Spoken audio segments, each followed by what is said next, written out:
So guys, umaga nga pala at nagising na ako. So nagsulat na muna ako dito ng ABCD para siguradong para maka-aral din ulit ako. So mamaya magbabasa ako pero hindi na maabutan kasi nagsulat ako hanggang Z. So hindi na muna ako mag-voice.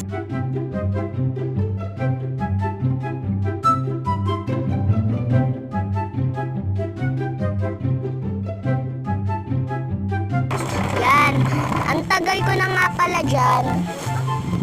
So, matagal na pala ako nandyan, guys. So, sobrang tagal na. So, malapit na tayong matapos hanggang Z dahil mabilis lang naman tayo magsulat. So, ayan na. Tapos na.